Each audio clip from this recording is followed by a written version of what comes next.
Salam alaikum, Mamoudou Badi Gassama, membre du collectif Koloban La Dek. Qu'est-ce qu'on peut dire aujourd'hui par rapport à vos revendications? Tout d'abord, je voudrais rappeler l'historique de la création de ce collectif. C'est un collectif qui a été créé à la suite d'événements malheureux. Si vous suivez bien l'actualité, depuis un certain nombre de mois, la population de Koloban s'est levée, s'est mobilisée pour réclamer un cadre de vie. Il y a eu un accident où il y a eu mort d'homme parce que tout simplement les voies dédiées aux marcheurs étaient occupées. Nous avons utilisé tous les moyens légaux parce que nous nous sommes dit que nous sommes des légalistes. Nous pouvions faire comme les autres, comme ça se passe ailleurs, mobiliser et faire avec ou sans autorisation. Mais nous avons voulu être légalistes. Nous avons écrit à toutes les autorités centrales et locales pour leur demander de désencombrer pour nous permettre d'avoir un cadre de vie. Car il faut le rappeler, le quartier Koloban créé vers les années 1939 est un quartier résidentiel et non un quartier commercial. Le marché a une délimitation bien précise.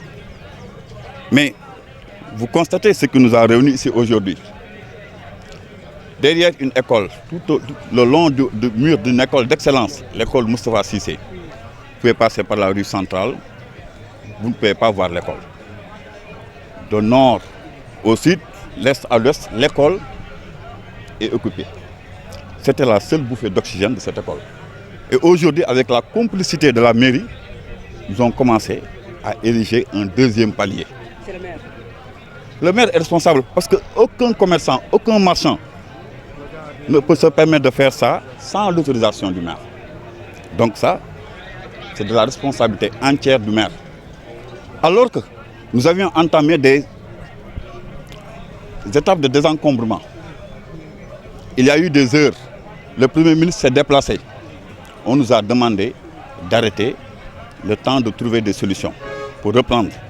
Et malheureusement, voilà ce qui nous arrive. Il continue à encombrer. Toutes les voiries qui ont été désencombrées ont été occupées encore. Et on dit que toujours, soyez légalistes. Il est arrivé à un temps où on ne peut plus retenir la population. Et nous allons vers des confrontations, vers des affrontements. Et ce sera désolant. Et il y aura la responsabilité des autorités centrales, mais aussi il y aura la responsabilité du maire. Est-ce que réellement vous avez contacté le maire pour avoir le suivi? Mais pour dire qu'une commission ad hoc a été créée, pendant 1 mois et demi, les gens ont tenu des réunions avec des commerçants, les riverains et la mairie pour régler ce problème. C'est à la suite de ces réunions que les commerçants eux-mêmes, parce qu'il y a une grande partie des commerçants qui sont contre ces occupations en Afrique, ce sont les commerçants qui ont choisi les premières dates de désencombrement. Nous avons commencé les désencombrements, il n'y a eu aucun problème. Mais malheureusement, les autorités nous demandent d'arrêter parce qu'il y avait un mouvement d'humeur de quelques tabliers qui, sans aucun droit, se permettent de dire qu'ils vont occuper les voiries, qu'ils vont occuper l'école. Nous avons évité les confrontations, nous avons demandé à nos jeunes de se calmer et d'attendre que les autorités donnent une suite à ce combat. Mais les jeunes ont eu raison sur nous aujourd'hui parce qu'ils ne cessent de nous dire que grand, tant que vous êtes là à faire de la diplomatie, ils continueront à laisser Koloban à la merci de ces commerçants. Et vraiment, malheureusement, c'est ce qui se passe. Regardez, vous pouvez constater par vous-même, il y a une école d'excellence qui fait les meilleurs résultats au niveau de l'Académie de Dakar. Et ils se permettent encore d'ériger un deuxième palier. Et il paraît que même au niveau du marché, où il y a un état dégradé, ils se permettent de mettre un deuxième palier sous le prétexte que ce sont du matériel léger. Mais c'est faux. Si vous construisez avec du matériel léger et que vous mettez là-bas des marchandises qui pèsent des tonnes, mais il faut que les autorités arrêtent. Il faut qu'ils respectent la population de Koloban. Ce que nous leur demandons, c'est notre droit le plus absolu. Nous demandons un cadre de vie. Le marché se limite là où il doit être, le quartier résidentiel, mais on ne peut pas vivre à Koloban. Difficile d'accéder à l'hôpital, difficile aux populations riveraines de se déplacer. Même il y a une vieille dame, je vais donner une histoire qui jusqu'à présent, c'est une vieille dame qui ne peut pas se déplacer. Mais Le taxi ne peut pas arriver jusque chez elle. Donc, sa famille est obligée de payer un médecin qui fait le déplacement. Et vous trouvez ça normal? Merci. Voilà. Merci.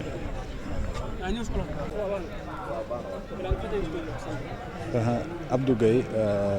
coordonnateur collectif Colobane laa dëkk.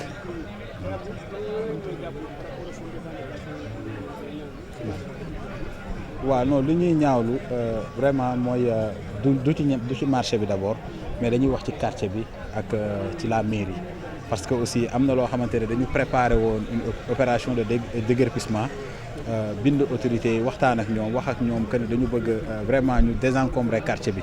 mais malheureusement bi ñu désencombrer quartier bi ba léegi ñu doon xaar mu am suite bu favorable ci population yi mais toujours dañu gis ne autorités yi dafa mel ni dañuy topp caprice commerce bi wala caprice yenn commerçant yi du ñu wax ñëpp parce que bëri na ci commerçant yooyu ñoo xamante ne vraiment occupation anarchique bi neexu leen. léegi nag ñun li ñu comprendre en tant que riverain du quartier parce que dañu gis ne école Moustapha Cissé nga xamante ne comme ni ko monsieur le maire Gassama waxee que ne école d'excellence la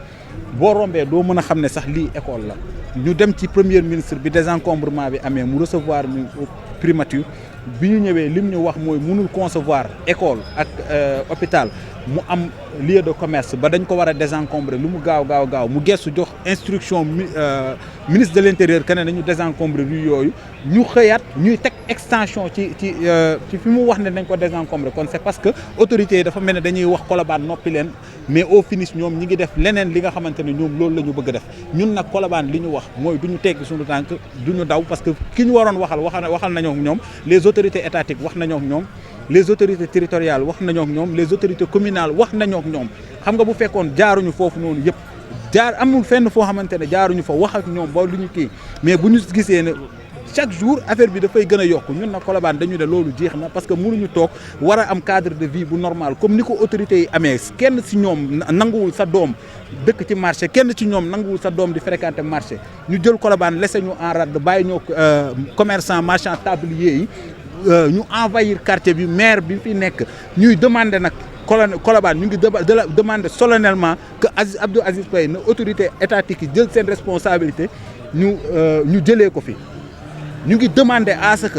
délégation spéciale ñu jëlee fi Abdou Aziz Paye parce que amul njëriñ pour suñu commune depuis 2 ou 3 ans Abdou Aziz Paye mi ngi nekk ci commune bi dem leen ba ci ñoom posé nañ leen question boobu ñun waa Colobane ñu posé leen ne leen depuis seen règne ba 3 ans yii nii lan ngeen def à Colobane ñoom si seen jëmm bopp mënuñu ko expliquer. Il a fallu que ñun ñu booster leen état central génnee seen communiqué pour que ñu désencombrer ñoom ñuy door a mën a taxaw pour que désencombrer le 6 bii passé ñu jël voie publique bi ñun ñu Colobane ñu amoon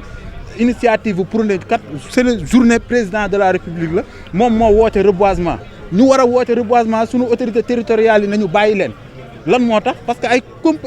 caprice les tabliers ñun Colobane ñu ne bàyyi nañ parce que journée président de la république ñun ñu amoon 300 pieds d'arbre yoo xamante ne waroon nañ ko mën a implanter mujj ñu ko planter lan moo tax loolu parce que autorités yi ñoom ñu ne bàyyi leen ñu toog seetaan autorité centrale muy parce que kan moo ñu wax kii defe naa le préfet moom moo woote personnellement que ne opération boobu noonu ngeen di arrêté ngeen di def mun ngeen ko bàyyi ak le sous-préfet waa mairie bi ñoom ñu déplacé wu wax ñu ne ñun waa Colobane que ne opération de reboisement bi ngeen préparé woon nañ ko surseoir parce que autorités yi nee nañ ko surseoir ñun Colobane ñu am 300 pieds d'arbre boo xamante ne ñoom xam nañ fan lañ ko jëlee ñun ñu dem lijjanti ba am 300 pieds d'arbre pour accompagner l'État ci liggéey boobu ñu ne ñu surseoir leen loolu tey 300 pieds d'arbre mi ngi noonu yàqu na ndax ay caprice marchand tablier am na loo xamante ne ñun duñ ko nangu état yi nañ jël seen responsabilité parce que lépp lu xew à Colobane ñoom nañu xam ne ñoom ñooy premier responsable fi ñu waroon jaar nag jaar nañ fa ñu waroon waxal wax nañoo ak ñoom tey nag mënuñu ñu dëkk si chaque jour di ñu wax naan noonu noppi leen lépp lu ñu bëgg def état bi nañu noppi leen léegi ñu toog di kii ne parce que lan ay légaliste lañ ñoom ñu bëgg sukkandiku ci ne jeune wa Colobane comme ay légaliste la ñoom ñoo ko woote léegi nañ leen luñ leen teg nañ leen ko tegoo dootuñu ko nangu dañuy wax ne extension bii nii ñu teg ci école Moustapha Cissé ak buntu école Moustapha Cissé exigence la pour que ñu ne wax premier ministre moom mi nga xamante ne moo ñu waxoon nañu na ànd ak tolérance ñun li ñu koy wax mooy mënul ànd ak tolérance ci loo xamante ne décret 76 018 du 6 janvier 1976 réglementant la vente sur la voie et dans les lieux publics si article 4 bi dafa wax ne képp ku bëgg nekk marchand tablier da ngay dem uti carte professionnelle te ministre du commerce moom moo la ko war a jox jaarale ko ci gouverneur foofu tudd article beeg décret bi tuddul préfet tuddul sous préfet mais lan moo tax autorité bi nañu léegi yéen waa Colobane ànd leen ak tolérance ba pare dëgg la bëgg nañu ànd ak tolérance nañu ñoom nañu kii abrogé boobu décret. par rapport ak seen mot d'ordre en cas non du question de en cas de suñu état li ñuy wax ñun nekkuñu fi pour di xeex ak état wala di xuloo ak état dafa am loo xamante ne c'est notre droit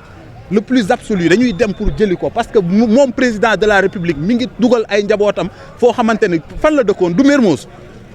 si premier ministre fan la dëkk du Sénégal góor gi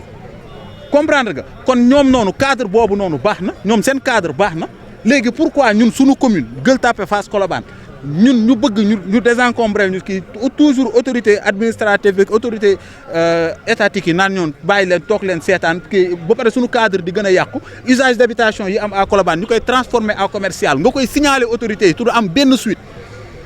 léegi lan la ñu bëgg ñun ko population bi ñu bëgg li ñuy wax daal ne mooy ne état jël ay responsabilités am par rapport ak li xew na suñu autorité administrative yi jël ay responsabilités am par rapport ak li xew di fàttali premier ministre que ne ñun dem man bokkoon naa ci ñi demoon toog ak moom mu gestu jox instruction ministre de l'intérieur que ne désencombrer rue wu Colobane muy école Moustapha Cissé ak hôpital Alfala boobu ba léegi amul ñu ngi toog di ko xaar